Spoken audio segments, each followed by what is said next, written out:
Greetings everyone, I am Dr. J, and welcome back to our Maddening mode shenanigans in Fire Emblem Engage. This is going to be an oddity for this run, as I decided to stream this round live as part of a variety night, which should tell you both how long it's been since the run originally started, and also gives me a convenient excuse if the audio balance is out of whack for the in-the-moment commentary. Then again, I think we're good to go if I was able to make a highlight out of something we will definitely be mentioning this video. With that out of the way, welcome to Chapter 6, where we receive Yunaka as our first dagger user alongside Emblem Micaiah.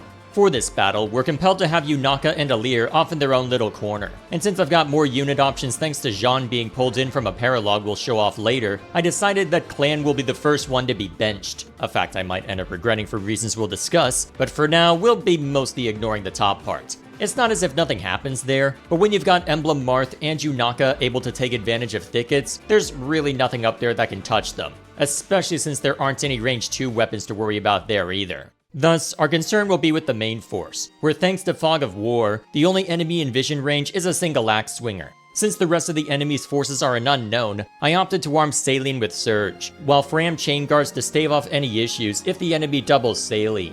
As for the rest, Boucheron can light the nearby torch to stave off some of the darkness, right in time to notice an enemy swordsman. And since I can't take him out this round, Louis and Vander take pot shots with mixed results. In response, the swordsman takes a chunk out of Vander, who also gets to unintentionally warn us of a Thunder Mage. Apart from that, we get to find out about a longbow we can steal from another thief, while the axe swinger, due to using a hammer, proves to be no match for Saline, the one person who had chain guard to protect her that doesn't even require it. Until the swordswoman showed up and justified my desire to be better safe than sorry. And an archer right behind made me start to be mildly concerned about the circumstances. So, to start our next turn, we lead with Boucheron and Louis double teaming the longbowman, which will let Etier trade for it next round after she's done softening up the swordsman near Vander. Towards the back, Saline can make mincemeat of the swordswoman, and since Saline can back off and use fire instead of surge for the attack, that means the archer will receive hay for attacking her, letting Alfred come up to reinforce while Chloe takes a major chunk out of the Thunder Mage. A Thunder Mage who decided to gun for Alfred instead of Fram for some reason. No complaints, I guess. Alfred is a big boy who can take that kind of hit, but it's still odd that he'd be targeted over the squishy healer. As we'd also expect, Saline takes a nasty hit from the archer, but returns in kind, so at the top of the round, that's easy prey for her. And then my luck decides to start doing odd things, with Boucheron taking a 42% to the face, which naturally means we need to immediately retaliate, so Etier takes the longbow and gets him back for that. Before making any other rash decisions, we can have Vander park out in the thicket and use a torch, to find that apart from the axe swinger and dagger user, we don't have that much to worry about. Step 1. Get rid of the annoying mage. Step 2. Heal Alfred and Vander. Step 3. Throw Alfred in the way of the dagger user so that Fram won't take any hits, while also staying away from the axe swinger. Step 4. Kill Archer in our back line. Step 5. Let Boucheron finish off the axe swinger who had taken a chunk out of him. Step 6. Pray. Now, let's see if I made a mistake. Yep, I made a grievous miscalculation. Wait, not necessarily. Whoa! Go Alfred! That was a 34%! Nice! Alright, Vander takes the hit. Wow. That was unlucky for me. At least I got back in kind. Now what are we looking at here? Okay, sending Alfred out there ended up being a really smart move. Excellent.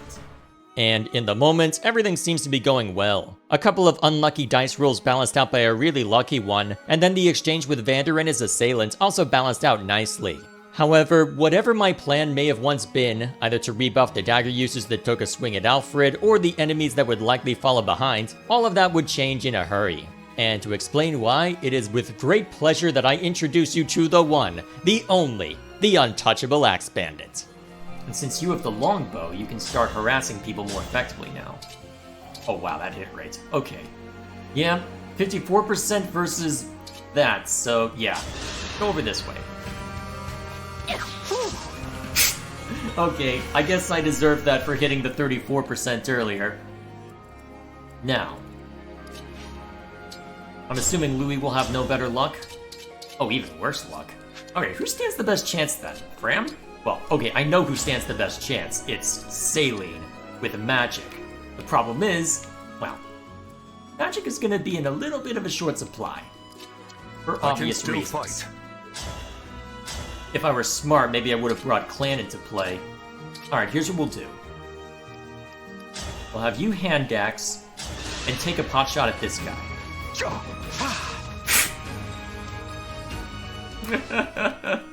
Oh, lovely. Please tell me that one. Okay, that one has card 2, which means I don't have to worry as much there either. Can I at least kill this dude? Please? Please, please, please? I like winning. Wow! I hope the enemy randomly crits and kills a unit. We'll get through this. Who died and turned you into Lou? Oh, lovely. I can't even send Alfred into the fray. Especially since I don't have physic yet. Okay, you can survive the hit, but you won't, well... Ooh! If I'm willing to have Fram heal Chloe, that's not a bad move. Yeah, let's go for it. Maybe I'll be lucky and not even need it. Ooh. 80% and you missed it!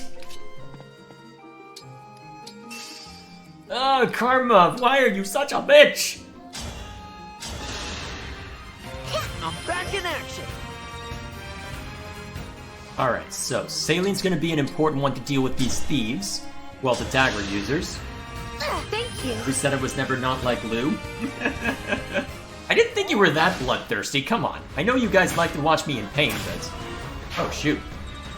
Alright, so Louis takes the kill. I'm okay with that. Really? What the hell? 85%! What are you doing, Louis? Wait, did you just hit a 49%? What the hell is this game right now? I am getting the strangest luck out of this game. Hang on, what was that hit rate? Vander, explain. 47? What? This game confounds me. This game greatly confounds me. Yeah, there's a reason that got clipped. Admittedly, most of the attempts to hit the axe swinger were dicey, but then you throw in Chloe's 80% miss and a random 82% miss from Louis on a completely different target, balanced out immediately by Vander landing a 47% on a different unit. Up is down, left is right, cats and dogs are living together, mass hysteria. Which naturally meant when it came time to go back to quote normal, it took a bit before I dared let Etier land the obvious shot on the thief that attacked Louis. Follow that up with Saleen softening up the other axe swinger in the thicket, and then engaging in a bit of a dice roll with Alfred, and we've got the thicket for ourselves and only ourselves now. And before there's a point where I get someone in a thicket and they take all the damage anyway. Either way, after doing some inventory shuffle and missing the obvious move with Chloe, we take the obvious move with Chloe, and then let Louis claim the thicket and take a stab at the remaining thief. On the thief's turn, he'll go for Chloe since she can actually take damage from the strike, even if he ends up taking a dirt nap right after. And by the point that's wrapped up, both the main group as well as Alir and Yunaka have attended to their respective dangers. Thus, we can take the risk of having Vander move up to cover the thicket where the untouchable axe bandit emerged from, with Etier to back him up, while Alfred and Louis present an iron wall to any enemies near the beacon. At which point, I regret my decision because Etier still had the longbow equipped and got doubled by the one thief on the enemy team with an iron dagger instead of a melee-only dagger. Luckily, the only enemy that could touch the main force was holding back because his only target was Louis, so let's get back to mulching. Since I didn't want to risk Vander taking extra poison damage, he takes the kill on the thief so Etier can rejoin the rest. Louis takes one look at the silly swordswoman that walked up to him and stabs her in the face so that Saleen can knock her down the rest of the way. Boucheron guns for the other one and gets the honor of putting a lucky miss on the board, though Alfred wasn't as lucky on that count, and didn't even kill him. Let's hope Chloe can finish the job. Yes, thankfully you cannot miss. Not this time anyway. It's tea time!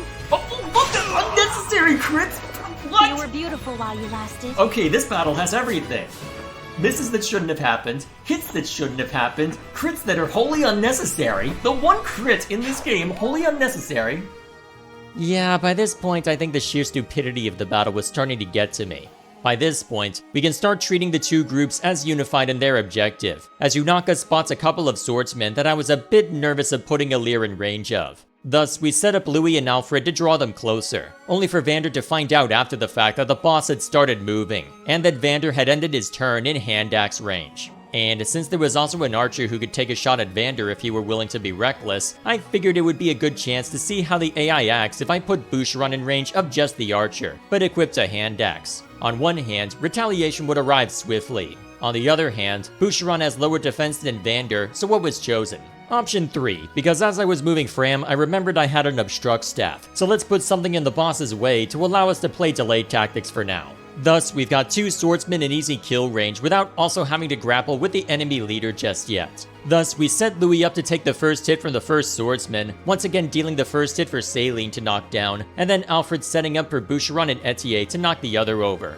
Everyone else gets out of range, only for the enemy to decide that, no, we're not going to take a swing at anyone? Part of me wonders if they just didn't have vision, but either way, don't look a gift horse in the mouth. And Lord knows we'll need it, because if anyone takes the initiative against the leader, they'll pay for that enthusiasm with their lives, with the only exception that I could find at first being Vander. Lucky bloody me. For now, I can just have Chloe and Louis double team the archer and let Vander lead the charge. Right behind him can be Etier with the longbow, who can chip away without fear of retaliation, assuming she actually hits her mark, while Céline deals the major hits with Warp Ragnarok behind the safety of a chain guard. Not that I even needed it for the first attempt, as Céline decides to make up for Etier's failure earlier for a strike that mattered a hell of a lot more. Oh, and stuff is happening with an axe swinger up above, including a mage that showed up out of nowhere. Nothing to worry about yet in theory, but it's there. For now, we lead with the known quantity, Etier dealing light damage. Next, since Vander's taken 1 hit already, apparently I can get away with putting Louis in the way this time, as his unique kicked in from Céline and Etier being next to each other, therefore reducing the damage he received enough to where he could take a stab at our problem. As for the rest, we only want Céline in the way so she can deal damage via counterattack, and since Alir won't get close enough to be useful, she can at least farm some experience by lodestar rushing the remaining axe swinger. From there, Alfred and Boucheron can take out the rogue mage, and Yunaka, with nothing better to do, can engage with Micaiah to use her unique ability. This one, instead of dealing damage, drastically heals all allied units within a wide area, at the expense of reducing the user to 1 HP. It's a great way to farm experience if you can risk it, and to reset the board before getting yourself into trouble against the next wave of enemies, and it gets used here to help ensure our survival against the leader. Speaking of which, he once again goes for Céline, Chain Guard has to kick in to block the damage, and he gets hit back for continuing to be dumb. And that's the last chance he's gonna get to initiate if I have my way, as between Etier and Louis, between Etier and Vander, seriously what the hell, he's in kill range for Céline. Round over, good times had by all, and what the hell was this? I suppose I can't complain over much about how the dice played out since I didn't need to hit the rewind button at any point, but one could argue that that's because the battle was more of an introductory one. Instead of the high-stakes encounter in Firenze Castle, we've got a few bandits to fend off while retrieving Emblem Micaiah, and a chance for them to show off how both Micaiah and the Thief class works by cordoning both of them off into a corner with Alir. Since this map is also our introduction to Fog of War, they also don't want us being panicky over that, so they made this map somewhat easier than the prior chapter, allowing us some wiggle room to experiment with who we should field. And in that regard, there weren't any major tactical blunders apart from the fact that I probably should have brought Clan to help with magic, but since he's going to be riding the bench for the rest of this game, I'll happily be glad to get away with not having him as an experience sponge, even if the luck in this round was all sorts of nonsense. Seriously, say whatever you will about the untouchable Axe Bandit eventually getting smacked when the 50 and 60% stopped going his way. Louis missed 2 strikes at 82 and 86%. If that's the kind of efficacy we can expect from him in the future, I'm going to be in for a long run with him as my main armored unit. With that said, that will be all for this video, and thank you all for watching. Please like and share this if you enjoyed watching my insane luck play out, and if you want a more comprehensive picture of my strategy in the moment, the battle was played live as part of a variety stream, with a link to that in the description and displayed on the end screen. Next time we jump in, we'll be looping back to the paralogue where we meet Jean, and given that battle lasted all of half an hour, we'll also bundle in another paralogue where we'll meet another character as well. Until then, thank you all once again for watching, and I'll see you all later.